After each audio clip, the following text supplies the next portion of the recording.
하나님의 말씀 여호수아서 22장 10절로 14절 말씀입니다. 하나님의 말씀 여호수아서 22장 10절로 14절 말씀입니다. 제가 봉독을 해드리겠습니다. 하나님의 말씀 여호수아서 22장 10절부터입니다. 루벤 지파와 갓 집 자손과 므낫세 반 지파가 가나안 땅 요단 언덕가에 이르자 거기서 요단 가에 제단을 쌓았는데 보기에 큰 제단이었더라. 이스라엘 자손이 들은즉 이르기를 루벤 자손과 갓 자손과 므낫세 반 지파가 가나안 땅의 맨 앞쪽 요단 언덕가 이스라엘 자손에게 속한 쪽에 제단을 쌓았다 하는지라. 이스라엘 자손이 이를 듣자 곧 이스라엘 자손의 온 회중이 실로에 모여서 그들과 싸우러 가려 하니라. 이스라엘 자손이 제사장 엘르아살의 아들 비느하스를 길앗 땅으로 보내어 루벤 자손과 갓 자손과 므낫세 반 자손을 지파를 보게 하되 이스라엘 각 지파에서 한 지도자씩 10 지도자들을 그와 함께 하게 하니 그들은 각기 그들의 조상들의 가문의 수령으로서 이스라엘 중에서 천부장 드리라. 아멘. 14절 말씀까지 봉독을 해드렸습니다. 오늘은 여호수아서 22장 10절로 14절 말씀을 통해서 문제 해결에 합당한 방법, 이런 주제로 말씀을 전해드리겠습니다. 본문의 이 말씀은 저희들이 일상생활하면서 혹은 또 사회생활하면서 혹은 또 가정이나 교회에서 일어나고 있는 모든 문제에 대해서 우리가 어떻게 그 문제를 해결할 것인가 라고 하는 가장 이 원리적인 이와 같은 부분을 제시하고 있습니다. 가나안 땅을 정복하기까지 7년 동안 지속된 전쟁의 선봉에 서서 전쟁을 치름으로 가나안 정복 전쟁을 승리로 이끈 데 중요한 역할을 했던 루벤 지파와 갓 지파와 므낫세 반 지파는 가나안 정복 전쟁이 승리로 장식되고 그 땅을 각각의 지파들에게 기업으로 분배하는 일이 끝나자 그들의 기업의 땅으로 가족들이 기다리고 있는 요단강 동편 길르앗으로 돌아가게 되었습니다. 여호수아는 두 지파와 반 지파에게 축복하고 그들을 보내면서 오직 여호와의 종 모세가 너희에게 명령한 명령과 율법을 반드시 행하여 너희의 하나님 여호와를 사랑하고 그의 모든 길로 행하며 그의 계명을 지켜 그에게 친근히 하고 너희의 마음을 다하며 성품을 다하여 그를 섬길지니라 라고 당부하고 또한 많은 재산과 심이 많은 가축과 은과 금과 고리와 쇠와 심이 많은 의복을 주면서 위로하고 격려를 했습니다. 요단강 동편에서 기업을 받은 두 지파와 반 지파는 그들의 기업의 땅으로 돌아가면서 우려되는 것이, 염려되는 것이 있었습니다. 그것은 세월이 흐른 후에 요단강 서편에서 기업을 받은 지파들이 요단강 동편에서 기업을 받은 자신들을 이방인들처럼 혹은 관계없는 것처럼 여기면 어떻게 하느냐라고 하는 이와 같은 불안함이었습니다.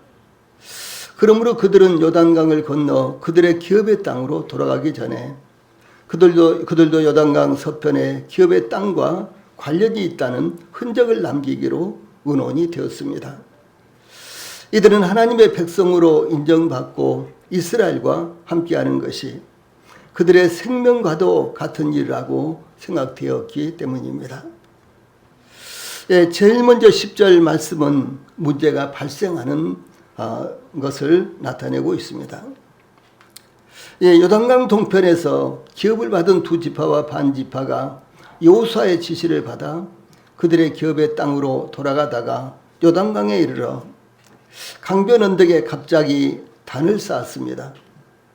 이들이 쌓은 단에 대해서 10절에 루벤 자손과 므낫세 반 지파가 가나안 땅 요단 언덕가에 이르자 거기서 요단가에 제단을 쌓는데 보기에 큰 제단이었더라. 이렇게 증가하고 있습니다. 이 본문의 루벤 자손과 므낫세 반 지파에서 갓자손이 제외되었는데 아마 우리 성도들이 보시는 성경 대부분이 아마 갓자손이 제외된 이와 같은 성경 내용일 것입니다. 그리고 개혁 성경도 우리가 이 앞에 보던 성경도 이 갓자손이 죄가 되었는데 제가 보고 있는 이 성경은 갓자손이 다 있습니다. 여기에. 그런데 이 원문에서는 루벤 자손들과 갓자손들과 므낫세 반 지파라고 이렇게 기록되어 있습니다. 그러니까 갓자손이 빠지지 않았다는 것이죠.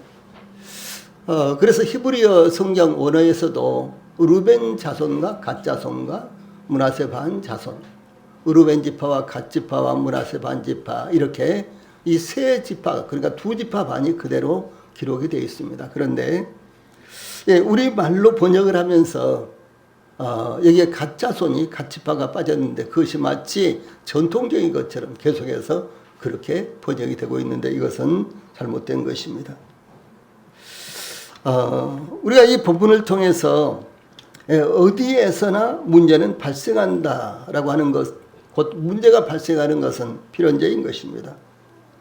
가정 안에서도 문제가 발생할 수 있죠. 이웃과의 관계에서도 전혀 그럴 만하지 않았는데 갑자기 관계가 이제 어려울 수가 있습니다. 또 뿐만 아니라 직장이나 사업이나 우리가 머무는 곳 어디에서든지 갑작스럽게 전혀 뜻하지 않게 문제가 발생하는 것입니다. 우리는 미국과의 지금 통상 마찰로 인해서 많은 지금 갈등을 겪고 있는데 이와 같은 문제가 나타나리라고는 어떻게 상상이나 했겠습니까? 또 뿐만 아니라 우리나라의 정치적인 상황도 이런 문제가 일어나리라고는 우리는 전혀 예상치 못했는데 갑작스럽게 이렇게 큰 문제가 나타나고 있는 것입니다. 여기 10절 전반부에 루벤 자손과 갓 자손과 므낫세 반 지파가 가나안 땅 요단 언덕가에 이르자라는 말씀은 그들의 기업의 땅으로 돌아가다가 요단강을 건너기 전 요단강 언덕가에 도착했을 때 곧 요단강을 건너기 직전 상황을 의미합니다. 요단강 동편에서 기업을 받은 지파들은 요단강을 건너기 직전 거기서 요단강가에 제단을 쌓았는데 보기에 큰 제단이었더라 라고 이렇게 10절 전반부에 기록하고 있습니다. 10절 후반부에 기록하고 있습니다. 이 보기에 큰 제단은 규모가 큰 단, 이풍당당한 단, 혹은 모든 사람이 볼 수 있을 만큼의 큰 기념비 등으로 번역이 되어 있는데 이런 의미입니다. 즉 그들이 요단강 언덕가에 제단을 쌓는데 멀리서도 볼 수 있을 만큼의 외형이 두드러질 정도로 주목할 만했으며 인상적일 만큼 큰 제단이었다라고 하는 것입니다. 이 요단강 동편에서 기업을 받은 지파들이 요단강가에 제단을 쌓았는데 보편적으로 제단의 목적은 제사를 통해서 하나님께 경배하고 하나님의 임재와 축복을 경험하며 하나님의 약속을 기억하고 신앙을 고백하기 위한 것입니다. 즉 신앙의 진실성과 전념을 다해 하나님을 섬기는 행위로 하나님의 은혜를 소망하고 죄를 속죄하며 하나님과의 관계가 이루어져 있다는 것을 증거하며 또한 제단은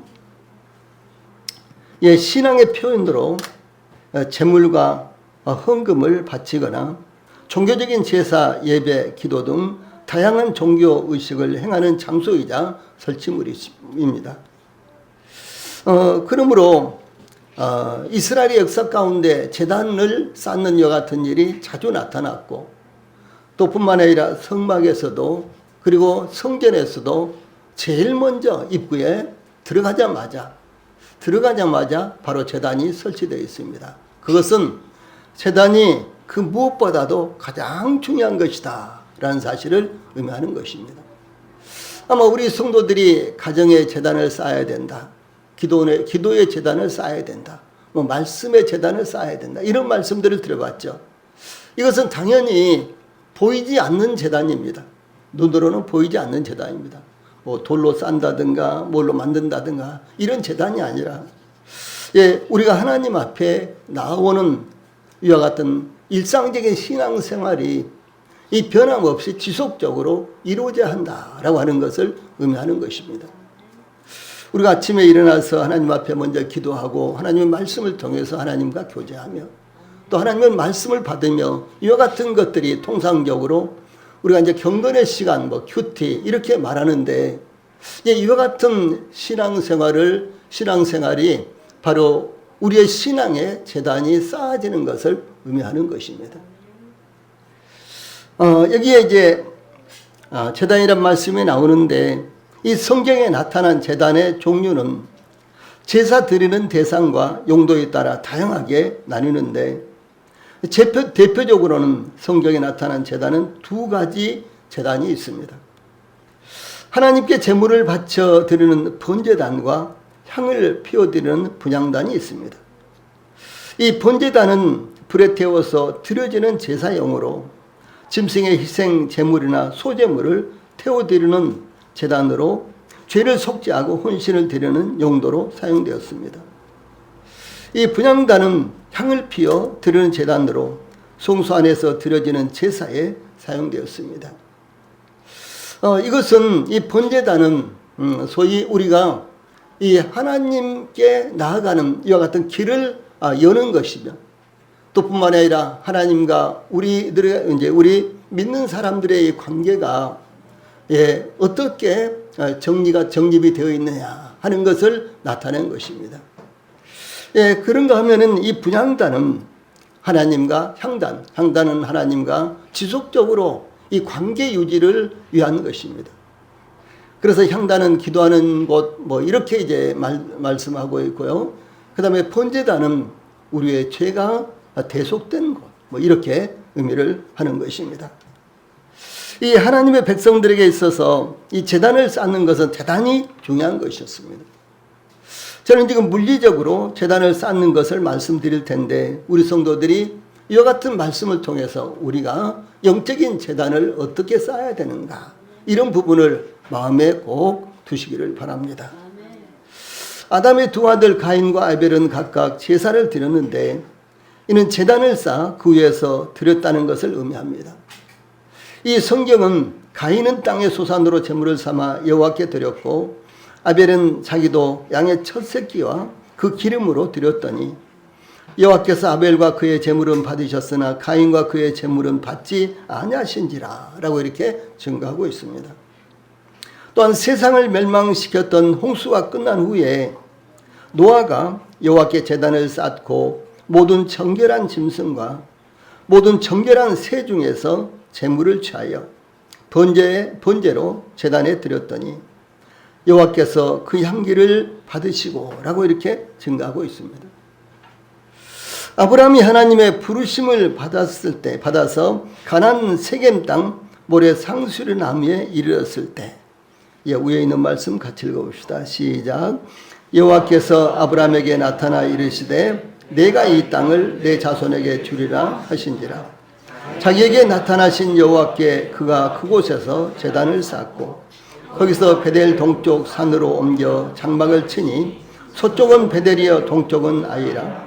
그가 그곳에서 여호와께 제단을 쌓고 여호와의 이름을 부르더니 라고 창세기 12장 7절 8절에 기록을 하고 있고 그 외에도 아브라함은 계속해서 제단을 쌓는 내용들이 창세기에 나타나고 있습니다. 이스라엘이 호렙산 반석을 쳐서 물이 쏟아져 나온 후에 아말렉의 공격을 받았는데 모세는 산꼭대기에 올라가 두 손을 들고 하나님께 기도했습니다. 요수아는 군사를 이끌고 출전하여 아말렉과 싸웠으며 아론과 훌은 이 모세의 기도하는 두 손이 내려오지 않도록 양쪽에서 붙잡았습니다. 이스라엘이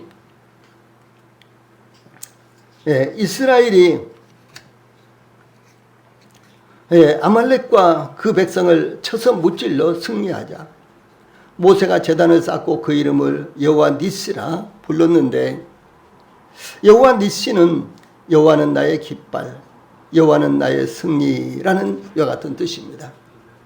그래서 그 하나님께서 도우심으로 말미암아 아말렉과의 전쟁에서 승리한 것을 기념하기 위해서, 그것을 하나님 앞에서 감사하기 위해서 제단을 쌓았다라고 하는 사실입니다.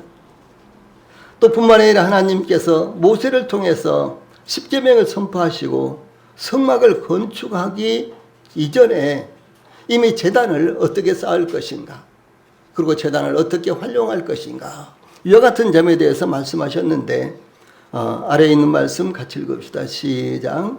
내게 토단을 쌓고 그 위에 내 양과 소로 내 번제와 화목제를 드리라.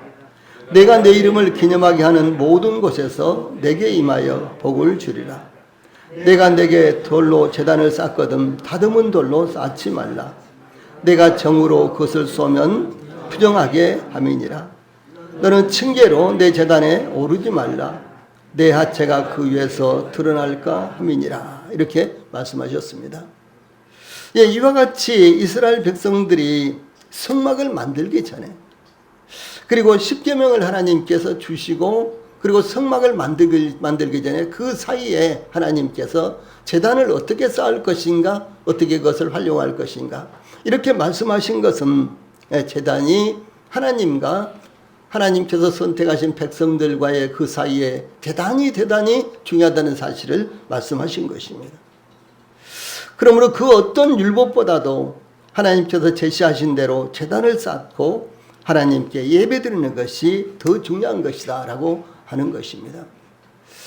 그러므로 우리 성도들도 가정에서 각각 제단을 쌓으십시오.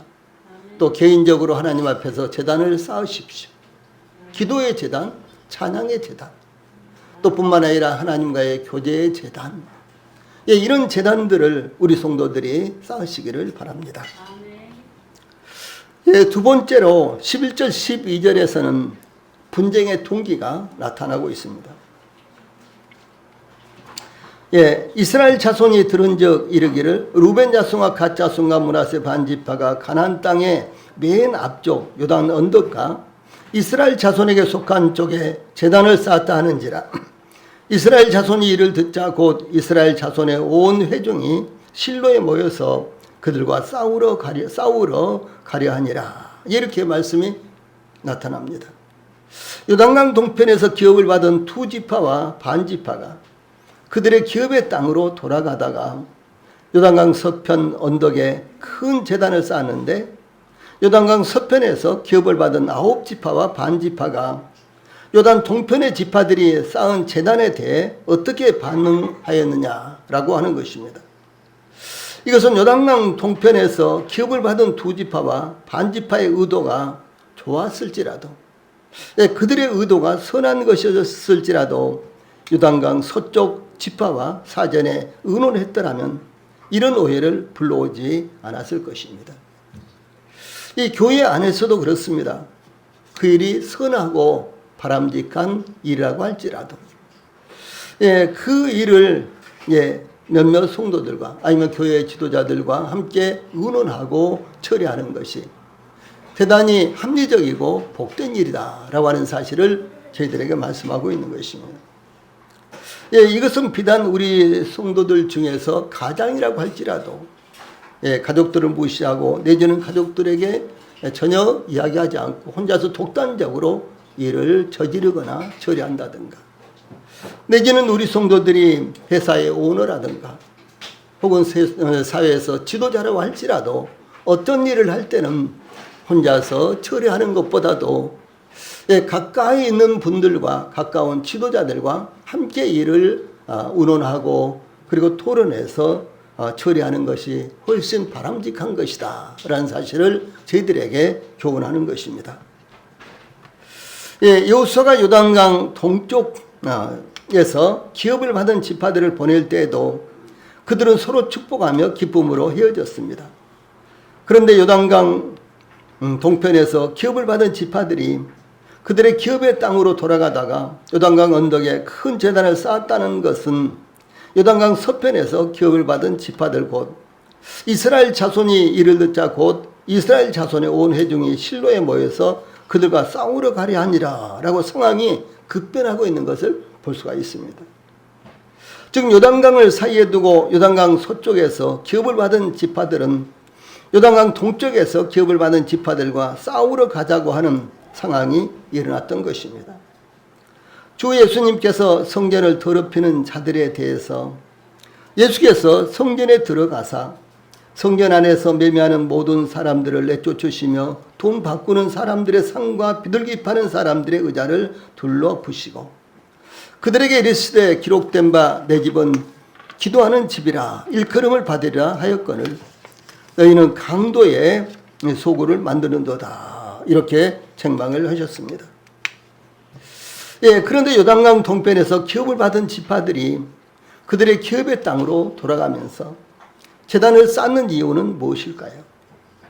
그들은 가나안 정복 전쟁에서 선봉에 서서 전쟁을 수행하기로 모세와 약속했는데 그 약속한 대로 가나안 정복 전쟁을 승리로 장식하고 그들의 기업의 땅으로 돌아가던 중 가나안 땅의 동서를 구분하는 천연적 요소의 경계인 요단강에 이르자 깊은 감회에 젖었던 것입니다. 그들은 처자를 요단강 동편에 그들의 기업의 땅에 남겨둔 채 7년 동안이나 선봉에 서서 전쟁을 수행하여 승리하였는데 가나안 정복 전쟁을 치르는 동안 동고동락하던 서편 지파들을 떠나 동편에 있는 그들의 기업의 땅으로 돌아가고 있었을 때였습니다. 예, 그때 그들은 가나안 정복 전쟁에 참전했다는 것을 기념하고 싶었으며 오랫동안 남기고 싶었겠죠. 당연했겠죠. 요단 서편에 있는 지파들을 떠나게 되자 영원히 그들과 분리되는 느낌을 받았던 것도 또한 있었습니다.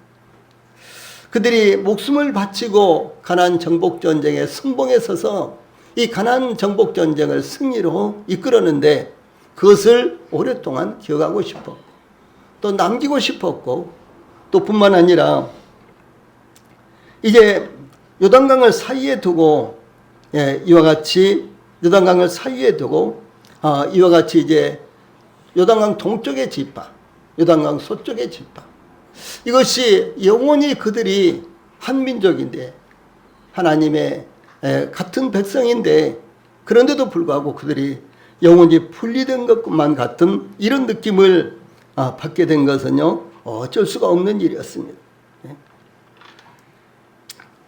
그런데 그래서 이제 그들은 그곳에 소위 제단을 쌓았는데 그러나 그 내막을 알지 못하던 이와 같은 그 내막을 알지 못하던 이와 같은 가나안 이 동쪽에 있는 이와 같은 지파들은 가나안 서쪽에 있는 이와 같은 지파들은 가나안 동쪽에서 제단을 쌓은 것에 대해서 크게 분노하고 있었다는 것이죠. 그러면 요단강 동편에서 기업을 받은 지파들이 그들의 기업의 땅으로 돌아가면서 제단을 쌓은 이유는 무엇일까요? 예, 조금 전에 제가 말씀을 드렸습니다만 그것은 참 중요한 의미가 담겨져 있었습니다.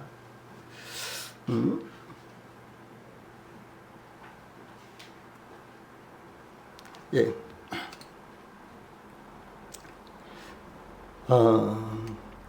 그들은 가나안 정복 전쟁에서 선봉에 서서 전쟁을 수행하기로 모세와 약속했는데 그 약속한 대로 가나안 정복 전쟁을 승리로 장식하고 그들의 기업의 땅으로 돌아가던 중 가나안 땅의 동서를 구분하는 천연적 경계인 요단강에 이르자 깊은 감회에 젖었던 것입니다.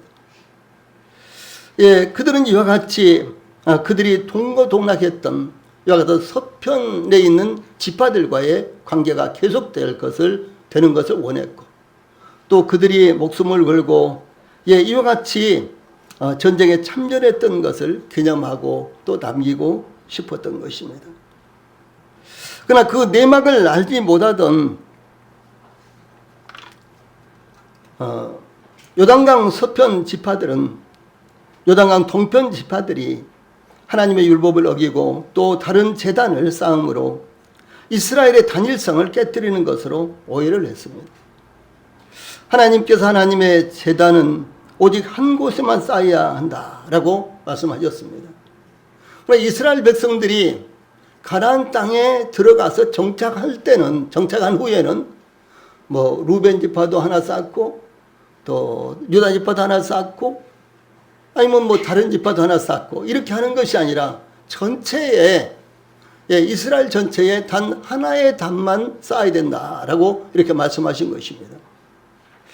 그래서 이제 그것이 이 성막이 실로에 있었을 때는 실로에 하나. 근데 그 성막이 예루살렘으로 옮겨졌을 때는 예루살렘에 하나. 이렇게요. 두 개의 단이 허용되지 않았습니다. 자, 여기 긴 말씀인데 같이 읽어봅시다. 시작.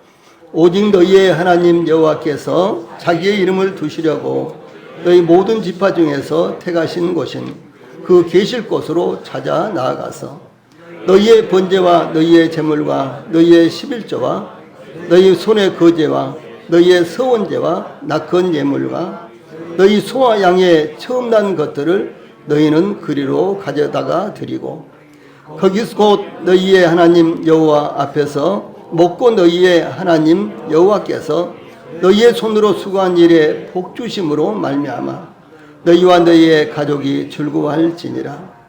너는 삼가서 내게 보이는 아무 곳에서나 번제를 드리지 말고 오직 너희의 한 지파 중에 여호와께서 택하실 그곳에서 번제를 드리고 또 내가 내게 명령하는 모든 것을 거기서 행할지니라. 이렇게 말씀하셨습니다. 이렇게 하나님께서는 이스라엘 백성들이 이 가나안 땅에 들어가기 전에 이미 가나안 땅에 들어가면은 하나의 단만 세워야 된다라고 이렇게 말씀을 드렸습니다. 제가 뭘 좀 덜 가져왔어요. 죄송합니다.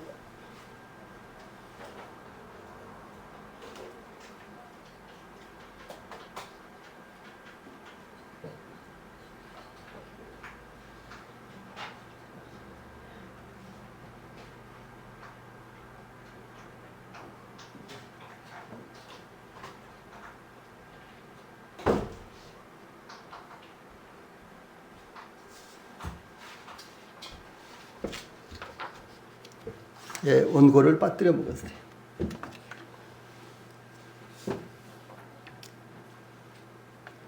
그런데 만약에 이와 같은 하나님의 말씀을 어기고 다른 신을 섬기거나 다른 제단을 쌓아 번제를 드리거나 부정하면 그들을 진멸하라. 이렇게 아주 엄한 명령을 내린 것입니다. 자, 이 말씀 같이 읽어봅시다. 시작. 내 하나님 여호와께서 내게 주어 거주하게 하시는 한 성읍에 대하여 내게 소문이 들리기를 너희 가운데서 어떤 불량배가 일어나서 그 성읍 주민을 유혹하여 이르기를 너희가 알지 못하던 다른 신들을 우리가 가서 섬기자 한다 하거든 이런 가증한 일이 너희 가운데에 있다는 것이 확실한 사실로 드러나면 너는 마땅히 그 성읍 주민을 칼날로 죽이고 그 성읍과 그 가운데에 거주하는 모든 것과 그 가축을 칼날로 진멸하고 또 그 속에서 빼앗아 차지한 물건을 다 거리에 모아놓고 그 성읍과 그 탈진물 전부를 불살라 내 하나님 여호와께 드릴지니 그 성읍은 영구의 표가 되어 다시는 건축되지 아니할 것이라. 이렇게 아주 엄한 명령을 하십니다. 그래서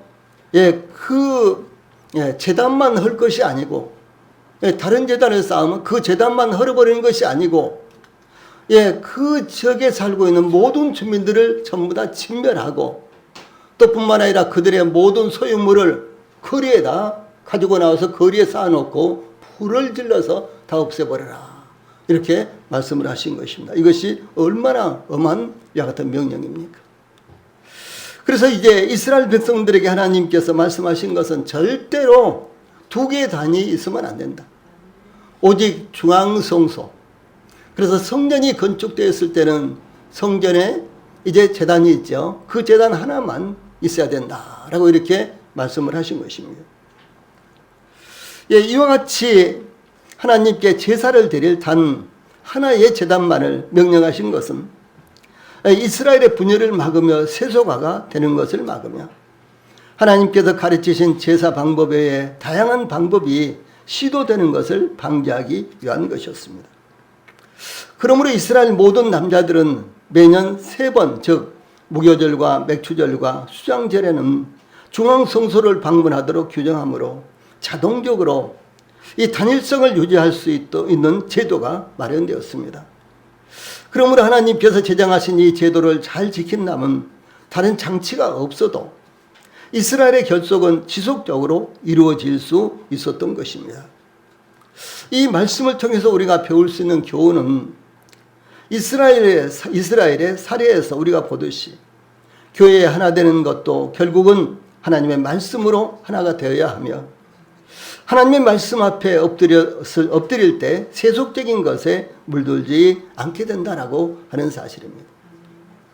오늘날 이 교단 교파가 정말 도대체 얼마나 많습니까? 어떤 경우는 교회와 교회 사이가 전혀 유사성도 없을 정도로 전혀 다른 문화를 갖고 있습니다. 또 뿐만 아니라 성경을 가지고도 얼마나 많은 주장들을 하고 있습니까? 그러므로 결국은 명목상으로는 교회인데 복음이 없는 교회로 전락을 해버렸고 이 교회의 이름은 있는데 그러나 진리가 없는 교회, 하나님께서 성령님께서 역사하지 않은 거하시지 않는 교회가 되어버린 이런 현상이 일어나고 있다라고 하는 사실입니다. 그러면 이제 이런 문제를 해결하기 위해서 어떻게 해야 될까요? 그래서 13절로 14절에서는 문제 해결을 위해서 이제 지혜가 나타나고 있습니다. 요단강 서편에서 기업을 받은 9지파와 반지파의 온 회중은 요단강 동쪽에서 기업을 받은 2지파와 반지파가 요단강 언덕에 거대한 제단을 쌓았다는 소식을 듣자 이스라엘 자손의 온 회중이 실로에 모여서 그들과 싸우러 가려 하니라. 이렇게 급박하게 상황이 돌아가고 있었습니다. 그야말로 내란이 일어날 상황에 직면하게 된 것입니다. 당장이라도 싸우러 가자는 흥분한 군중들을 대신해서 13절에서는 이스라엘 자손이 제사장 엘르아살의 아들 피느하스를 길앗 땅으로 보내어 루벤 자손과 갓 자손과 므낫세 반지파를 보게 하되 라고 하는 것은요, 우선적으로 상황의 진정성을 파악하고 대처하고자 하는 지혜로운 방법으로 문제를 해결하려는 의도를 의미하는 것입니다. 먼저 싸우고가 아니라 먼저 사실을 살펴보고 그 상황을 살펴보고 그리고 이제 문제를 해결하자라고 하는 이와 같은 의도가 여기에 나타나고 있는 것입니다. 성비가 급한 분들은 우선 흥분하고 그 다음에 그것을 수습하려고 할 때 굉장히 어려움을 당하지 않겠어요? 그런 경우들이 참 많습니다. 전혀 잘못한 것도 없는데 오해로 말미암아 싸움을 하고 이런 일들이 참 많습니다. 이 세계사 가운데도요, 거대한 전쟁이 일어나는데도 불구하고 그 원인은 사실 싸울 것이 아무것도 없는 단순한 오해로 말미암아 그 같은 일들이 일어나고 있는 것을 볼 수가 있습니다. 최근에 태국과 캄보디아가 대단하게 싸웠죠. 캄보디아에서는 마구 포를 쏘고 그리고 태국에서는 F-16이 가서 폭격을 하고 그래서 많은 사람들이 죽었습니다.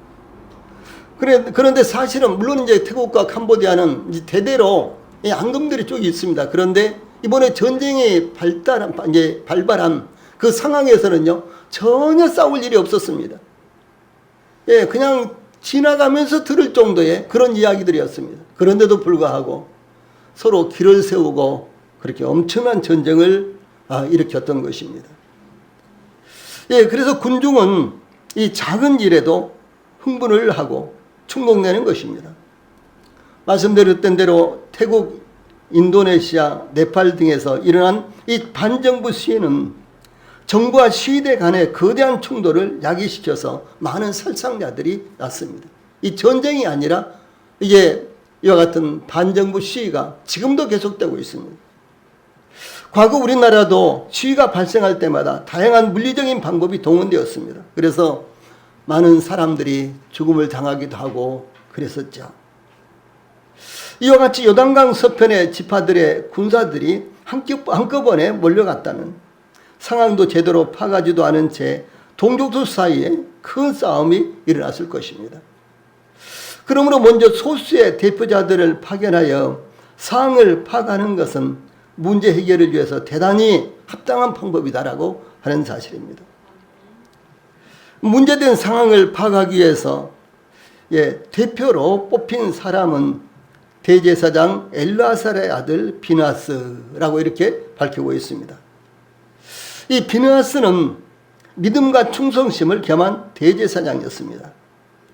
이 비느하스는 아론의 셋째 아들인 엘르아살의 아들로 아버지를 위해서 대제사장이 되었죠. 그래서 아론이 대제사장이었는데 아론을 이어서 엘르아살이 대제사장이었고 엘르아살을 이어서 비느하스가 대제사장이었습니다.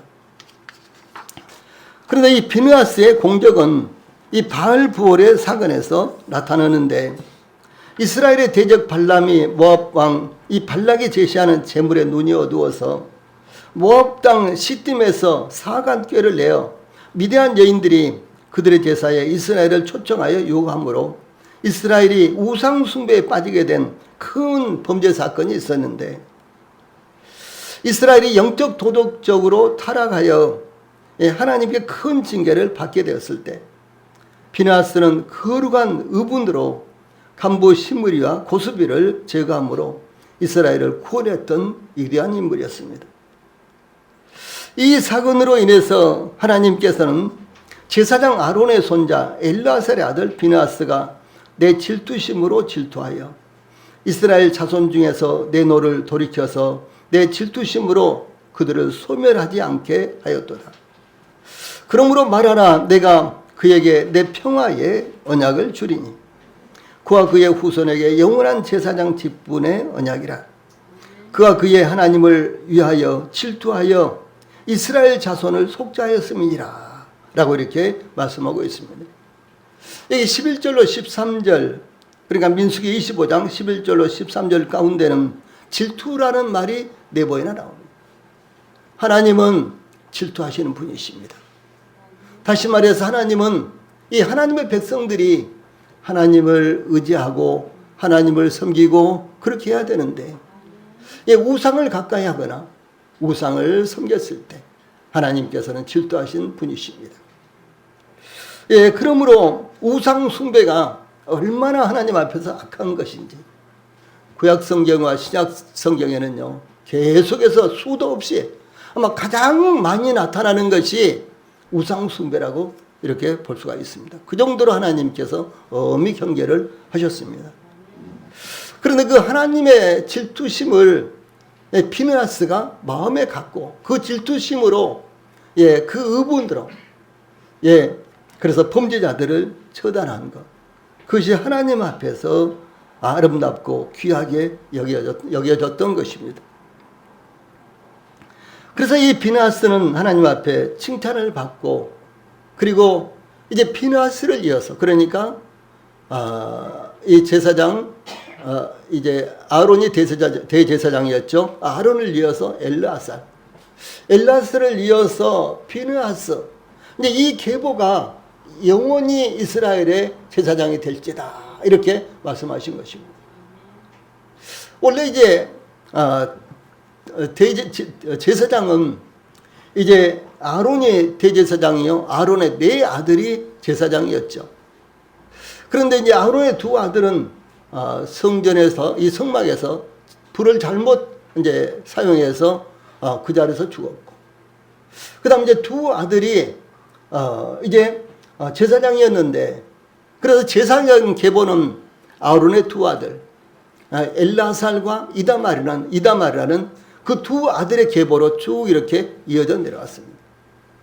그런데 그러므로 이제 중간에서 이제 엘르아살의 계보가 대제사장이 되기도 하고, 그 다음에 이다말의 계보가 대제사장이 되기도 했는데, 하나님의 이와 같은 말씀으로 말미암아 결국은 엘르아살의 계보, 엘르아살을 이어서 비느하스가 대제사장이 되는데, 그 비느하스의 계보가 끝까지 대제사장이 되었고, 바로 우리 주님 예수님도 이제 그와 같은 계보를 이어서, 지금 물론 이제 유다 지파입니다만은 주님은 영원한 대제사장이 되고 대제사장의 직분은 이제 그때 폐지가 된 것입니다. 우리는 이제 이 말씀을 통해서 이제 비느하스와 함께 대표자로 선발된 사람들이 또 있었는데, 그러니까 이스라엘 백성들은 비느하스 대제사장만 보낸 것이 아니라 이스라엘 각 지파에서 한 지도자씩 10 지도자들을 그와 함께 하게 하니 그들은 각기 그들의 조상들의 가문의 수령으로서 이스라엘 중에서 천부장 드리라, 이렇게 기록되어 있습니다. 이 말씀대로 각 지파에서 한 명씩 총 10명의 지도자들이 선출되었는데, 이들은 각 지파들의 수령으로 이스라엘 중에서 천부장 드렸다라고 이렇게 말합니다. 이와 같은 대표자들이 구성이 되어서 상황을 파악하고 또한 협상하기 위해서 파견되었던 것입니다. 이것은 참으로 지혜스러운 방법이었습니다. 만약에 비느하스 한 사람만 보냈다고 할지라도 그것은 좀 적절한 상황이 못 되었죠. 그런데 비느하스 한 사람만 보낸 것이 아니라 각 지파에서 지파장 한 사람씩, 천부장 한 명씩을 이렇게 대동해서 10명을 또 뽑아서 비느하스와 함께 11사람이 요단강 동쪽 지파로 찾아가서 과연 이것이 이렇게 제단을 쌓은 것이 무슨 연유냐, 목적이 무엇이냐, 이렇게 이제 다음에 보면 이렇게 묻는데, 이런 상황을 통해서 문제를 전혀 이제 아름답게 이렇게 해결하는 이런 모습이 나타나고 있습니다. 그래서 이제 요단강 서편에서 기업을 받은 9지파와 반지파의 군중들은 즉시 싸우러 가자고 흥분했습니다. 그러나 대표자들을 선출하여 상황을 파악하게 한 것은 분쟁과 싸움을 막을 수 있는 참으로 지혜로운 방법이었습니다.